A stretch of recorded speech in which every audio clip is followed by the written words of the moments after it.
புலவர் கலிய பெருமாள் தமிழ் தேசிய அரசியல் கருத்தியலின் விதை நெல்.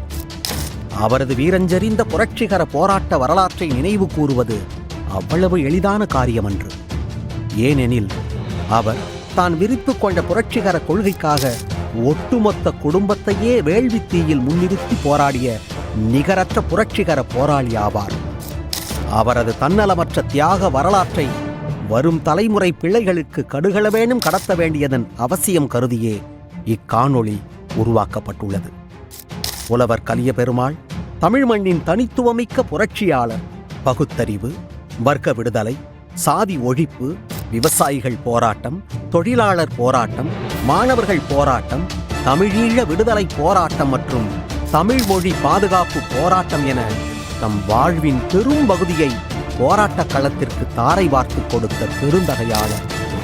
தன் உயிரை பற்றி சிறிதும் அச்சம் கொள்ளாமல் அவர் விளிம்பு நிலை மக்களுக்காக நடத்திய உரிமை மீட்பு போராட்டங்களும் லட்சக்கணக்கான இளைஞர்களுக்குள் அவர் விதைத்த புரட்சிகர செஞ்சிவப்பு சிந்தனைகளும் தான் இன்றைய தமிழ் தேசிய அரசியலுக்கான நீட்சியாக உள்ளது என்பதில் இருவேறு கருத்துக்கள் இருக்க முடியாது. வசதியான வாழ்க்கையை வாழ்ந்து கொண்டிருந்த போதும் கூட குமுகு மாற்றத்திற்காக அவற்றையெல்லாம் தூக்கி எறிந்துவிட்டு அடித்தட்டு மக்களின் உரிமைகளை மீட்பதற்காக தம் வாழ்வை அர்ப்பணித்துக் கொண்டவர். அதன் காரணமாக தம் வாழ்க்கையின் பெரும்பகுதியை சிறை கொட்டடியிலும் போராட்டக் களத்திலும் கழித்தவர். வறுமையில் உழலுகிற ஏழை மக்களின் உழைப்பை சுரண்டி கொழுத்த பண்ணையாளர்கள், நில உடைமையாளர்கள் மற்றும் அதிகாரமிக்க செல்வந்தர்களின் எதேச்சதிகார போக்கிற்கு சாவுமணி அடிப்பவராக புலவர் விளங்கினார்.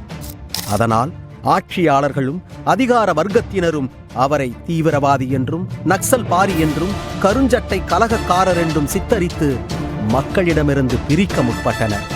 அதே சமயம் பொதுமக்கள் அவரை வாஞ்சையோடு ஏழைகளின் தோழன், வாத்தியார், இலவச மனிதன் போன்ற அடைமொழிகளால் அழைத்தனர். இது போதாதா தோழர்களே?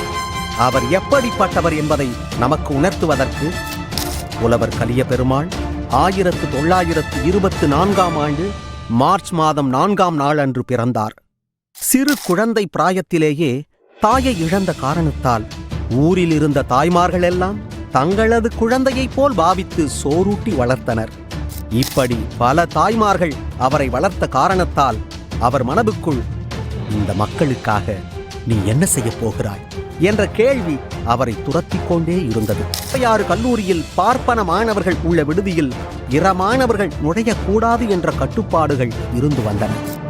அதை எதிர்த்து புத்துலகச் சிற்பகம் என்னும் மாணவர்கள் அமைப்பை உருவாக்கி அதற்கு தலைமை தாங்கி மாணவர்களையெல்லாம் அணி திரட்டி அவ்விடுதியில் நிலவிய சாதிய ஏற்றத்தாழ்வுகளை, சாதிய பேதத்தை அறவே ஒழித்தார். அந்த ஆண்டிலேயே வாலாம்பாள் அம்மையாரை தமிழ் நெறிப்படி சுயமரியாதை திருமணம் செய்து கொண்டார்.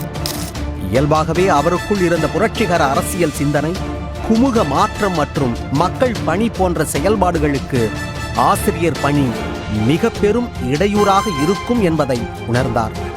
எனவே 1951ஆம் ஆண்டில் ஆசிரியர் பணியில் இருந்து தம்மை விடுவித்துக் கொண்டு முழு நேரமும் மக்கள் பணியில் ஈடுபடத் தொடங்கினார்.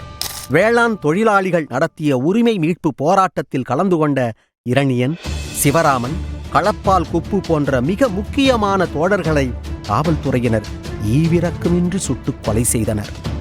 கையாலாகாத காவல்துறையின் இக்கோரச் செயல்தான் புலவர் கலிய பெருமாளை வெகுண்டெழச் செய்தது. இந்திய கம்யூனிஸ்ட் கட்சியின் வீரியமிக்க போராட்டங்களால் பெரிதும் கவர்ந்திழுக்கப்பட்ட காரணத்தால் பெரியாரின் சுயமரியாதை இயக்கத்திலிருந்து வெளியேறி 1954ஆம் ஆண்டில் இந்திய கம்யூனிஸ்ட் கட்சியில் தன்னை இணைத்துக் கொண்டு பல்வேறு கிராமப்புறங்களில் வேளாண் சங்கங்கள் அமைக்கும் பணியில் தன்னை முழுமையாக அர்ப்பணித்துக் கொண்டு செயல்பட்டார். பின்னர் 1968ஆம் ஆண்டு தோழர் அப்பு மூலமாக நக்சல் பாரி இயக்கத்தில் தம்மை முழுமையாக ஈடுபடுத்திக் கொண்டார். நக்சல் பாரி இயக்கத்தின் தலைவர் சாரு மசும்தார் முதன்முறையாக தமிழகத்திற்கு வருகை தந்தபோது தோழர் அப்பு மூலமாக அவரை நெய்வேலியில் சந்தித்தார். விவசாயிகள் ஆலை நிர்வாகத்தின் மேல் ஏற்பட்ட முரண்பாடுகள் காரணமாக புலவரிடம் வந்து முறையிட்டனர். புலவர் விவசாயிகளுக்கு கிடைக்க வேண்டிய சில நியாயமான கோரிக்கைகளை அவரது மூத்த மகன் தோழர் திருவள்ளுவன் அவர்களிடம் எடுத்துக் கூறி அவரது தலைமையில் 500 நபர்களைக் கொண்ட குழுவை ஆலை நிர்வாகத்திடம் பேசுவதற்கு அனுப்பி வைத்தார். இவர்கள் வருகையை அறிந்து கொண்ட ஆலை நிர்வாகத்தினர் ஆலையில் அடியாட்களையும் காவலர்களையும் பாதுகாப்பிற்கு நிறுத்தி வைத்திருந்தனர். தோழர் திருவள்ளுவன் ஆலைக்குள் சென்று நிர்வாகிகளை சந்திக்க முயற்சி செய்தபோது காவலர்கள் அனுமதிக்காமல், உங்கள் கோரிக்கைகளை எங்களிடத்தில் கொடுங்கள், நாங்கள் நிர்வாகிகளிடம் தந்து விடுகிறோம் என்று கூறினர். விவசாயிகளுக்கான நியாயமான கோரிக்கைகளை ஆலை நிர்வாகம் ஏற்கும் வரை இங்கிருந்து நாங்கள் செல்ல மாட்டோம் என்று தோழர் திருவள்ளுவன் கூறவே அங்கிருந்த காவலர்கள் அவரை தாக்குவதற்கு முற்பட்டனர். காவலரின் சட்டையை தோழர் திருவள்ளுவன் பிடித்திழுக்க அவ்விடமே கலவரமாக மாறத் தொடங்கியது. தோழர் திருவள்ளுவனோடு உடன் சென்ற தோழர்களும் அவருக்கு உறுதுணையாக ஈடுகொடுத்து போராடினாலும் காவலர்களின் தாக்குதல் இவர்களை பலவீனப்படுத்தவே செய்தது. இச்செயலையெல்லாம் மேற்கோள் காட்டி தோழர் கணேசன் அவர்கள் தற்காப்பிற்காக நாமும் சில வெடிகுண்டுகளை செய்வோம் என்று கூறி புலவரை சம்மதிக்க வைத்தார். 1970 ஆண்டு பிப்ரவரி 22 அன்று புலவருக்கு சொந்தமான தென்னந்தோப்பில் தோழர்கள் சர்ச்சில், கணேசன் மற்றும் காணியப்பன் போன்றவர்கள் வெடிகுண்டு தயார் செய்யும் பணியில் ஈடுபட்டிருந்த போது தொழில்நுட்ப கோளாறு காரணமாக கண்ணிமைக்கும் நேரத்தில் வெடிகுண்டு வெடித்து சிதறியது. அந்த துயரச் சம்பவம் நிகழ்ந்த இடத்திலேயே மூவரும் உடல் சிதறி வீர மரணம் அடையவே புலவர் பலத்த காயங்களோடு சுய நினைவற்று மூர்ச்சையாகி கிடந்தார். அங்கிருந்தவர்களுக்கு உணவு எடுப்பதற்காக வீட்டிற்கு சென்று கொண்டிருந்த தோழர் திருவள்ளுவன் வெடிச்சத்தம் கேட்டு ஏதோ அசம்பாவிதம் நேர்ந்துவிட்டது என்பதை உணர்ந்து விரைந்து சம்பவ இடத்திற்கு வந்தடைந்தார். மூவரின் உடல்களும் சிறு சிறு துண்டுகளாக சிதறி கிடப்பதை பார்த்து துடித்து போனார் தோழர் திருவள்ளுவன்.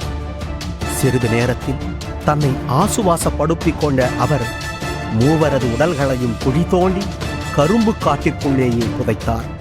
அதன் பின்னர் தனது அம்மாவை அழைத்து வந்து அப்பாவுக்கு வேண்டிய முதல் உதவியை செய்துவிட்டு மேல் சிகிச்சைக்காக மருத்துவமனைக்கு அனுப்பி வைத்துவிட்டு அங்கிருந்த மக்களை அழைத்து நடந்த சம்பவத்தை கூறி இதை பற்றி யாரும் பொதுவெளியில் பேச வேண்டாம் என்று கேட்டுக்கொண்டு தானும் தலைமறைவானார்.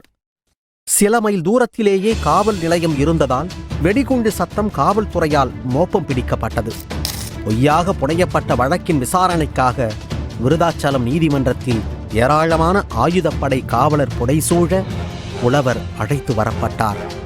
அவர் நீதிமன்றம் அழைத்து வரப்பட்ட செய்தியை அறிந்த பொதுமக்கள் காவல்துறையின் அடக்குமுறைகளையும் மீறி ஆயிரக்கணக்கில் அங்கு திரண்டனர்.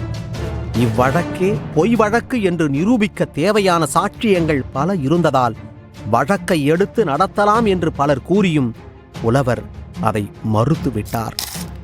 உங்கள் தரப்பு நியாயத்தை சொல்ல விரும்புகிறீர்களா என்று நீதியரசர் கேட்டபோது, இந்த நீதிமன்றம் எளிய மக்களுக்கானதாக இல்லை, இது ஒரு பூர்ஷ்வா அமைப்பு. இங்கு எனது நியாயத்தையோ எனக்கான நீதியையோ நான் ஒருபோதும் கேட்க மாட்டேன். இந்த பூர்ஷ்வா அமைப்பை நான் நிராகரிக்கிறேன்.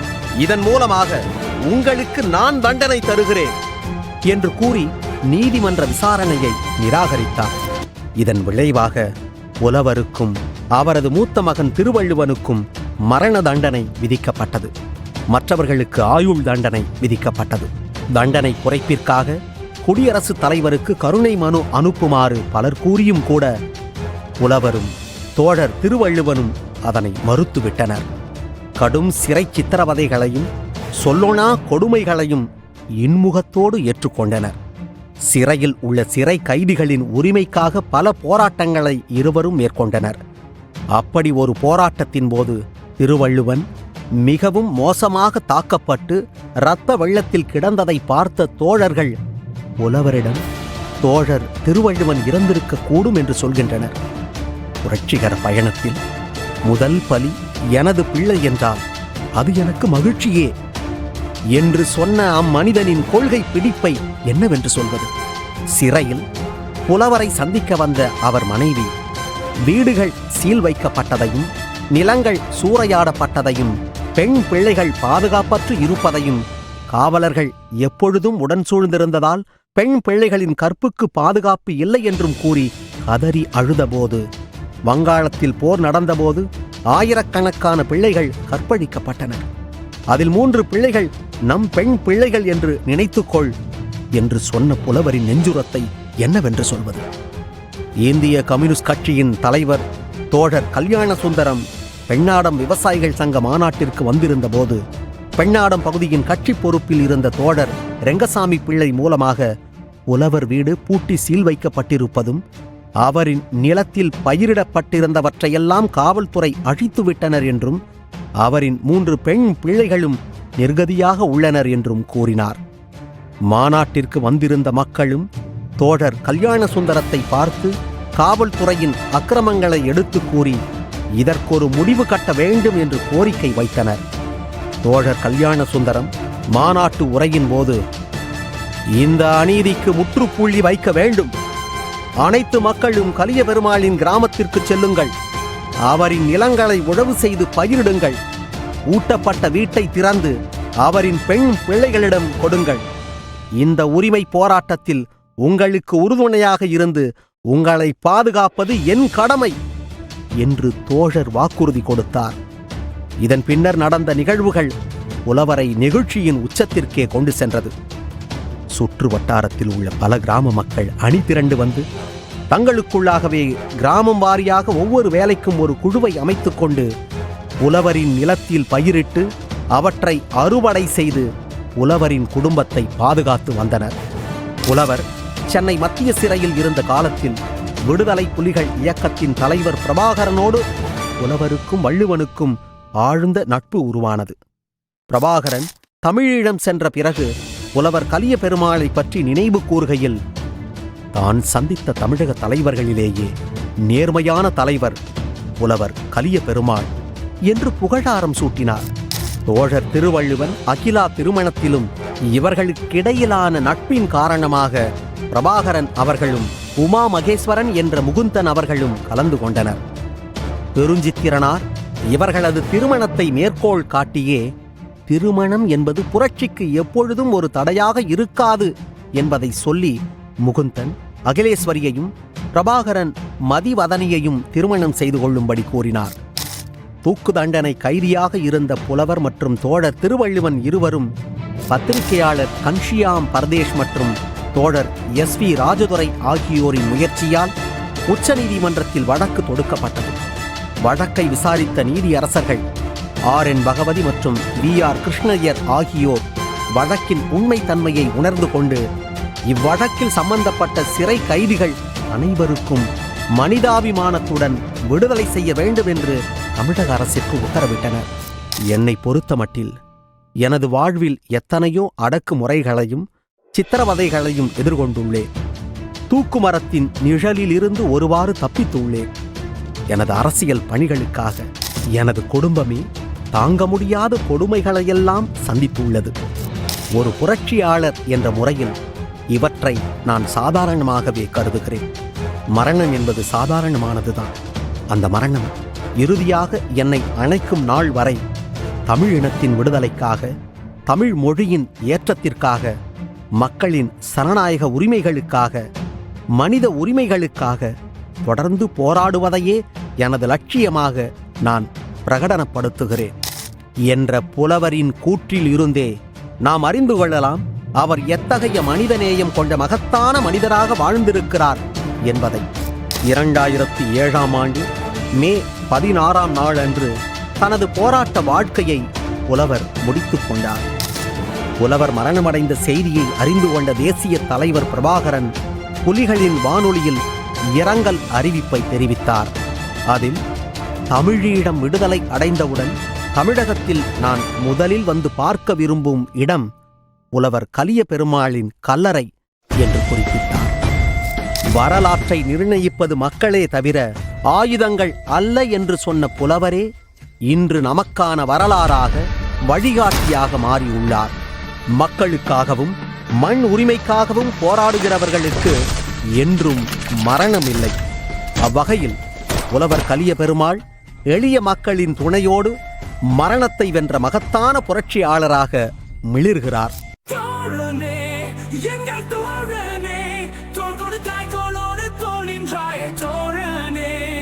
எங்கள்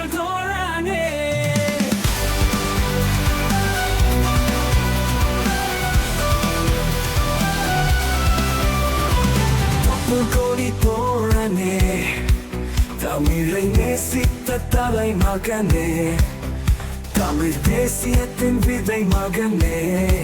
தோழனே, எங்கள் தோழனே, தோள் கொடுத்தாய் தோளோடு தோள் நின்றாய் தோழனே, எங்கள் தோழனே. அறுவடை ஏற்ற வந்தவன் நீயே, அன்னை தமிழின் ஆசன் நீயே, பகுத்தறிவு பகலவன் நீயே, தொழிலாளர்களின் உரிமை குரல் நீயே, கோரி கம்யூனிஸ்டுகளின் புலம்பல் நீயே, தமிழரின் முன்னேற்றியே நீயே, முன்கிரி காட்டின் முடிசூடாமல் நீயே, முற்றும் துறந்த அரசியல் துறவி நீயே, முல்லை மொழியால் எடுத்த மூலம் நீயே, மொழி கம்யூனிஸ்டுகளின் தோழனே, எங்கள் தோழனே, தோள் கொடுத்தாய் தோளோடு தோள் நின்றாய் தோழனே, எங்கள் தோழனே. புரணி தமிழ் தேசியத்தின் தூளாக்கியவர் நீயே, வாழம்மாவின் வல்லமை நீயே, வள்ளுவனின் வாய்மை நீயே, சோழ நம்பியாரின் தோழன் நீயே, நுண்டி காத்திருக்கும் சந்தன காத்திருக்கும் சாணக்கிய நீயே, தமிழரின் அழிவு சுரங்கம் நீயே, விளையும் நீயே, விளை நெருப்பும் நீயே, போர்க்களமும் நீயே, போர்க்குளமும் நீயே, போர்க்குளமும் நீயே, நீயே, நீயே, எல்லாம் நீயே, எங்கும் நிறைந்தாய் புலவ நீயே. தோழனே, எங்கள் தோழனே, தோள் கொடுத்தாய் தோளோடு தோள் நின்றாய் தோழனே, எங்கள் தோழனே. தோழனே, எங்கள் தோழனே, தோள் கொடுத்தாய் தோளோடு தோள் நின்றாய் தோழனே, எங்கள் தோழனே.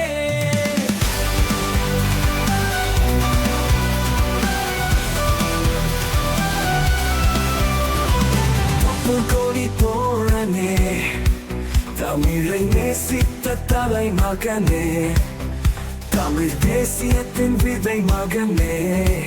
தோழனே, எங்கள் தோழனே, தோள் கொடுத்தாய் தோளோடு தோள் நின்றாய் தோழனே, எங்கள் தோழனே. அறுவடை ஏற்ற வந்தவன் நீயே, அன்னை தமிழின் ஆசன் நீயே, பகுத்தறிவு பகலவன் நீயே, தொழிலாளர்களின் உரிமை குரல் நீயே, கோரி கம்யூனிஸ்டுகளின் புலம்பல் நீயே, தமிழரின் முன்னேற்றியே நீயே, முன்கிரி காட்டின் முடிசூடாமல் நீயே, முற்றும் துறந்த அரசியல் துறவி நீயே, முல்லை மொழியால் எடுத்த மூலம் நீயே, மொழி கம்யூனிஸ்டுகளின் தோழனே, எங்கள் தோழனே, தோள் கொடுத்தாய் தோளோடு தோள் நின்றாய் தோழனே, எங்கள் தோழனே. புரணி தமிழ் தேசியத்தின் தூளாக்கியவர் நீயே, வாழம்மாவின் வல்லமை நீயே, வள்ளுவனின் வாய்மை நீயே, சோழ நம்பியாரின் தோழன் நீயே, நுண்டி காத்திருக்கும் சந்தன காத்திருக்கும் சாணக்கிய நீயே,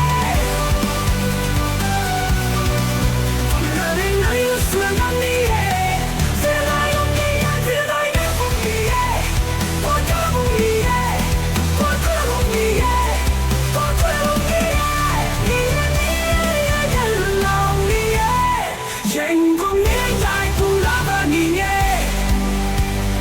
தோழனே, எங்கள் தோழனே, தோள் கொடுத்தாய் தோளோடு தோள் நின்றாய் தோழனே, எங்கள் தோழனே.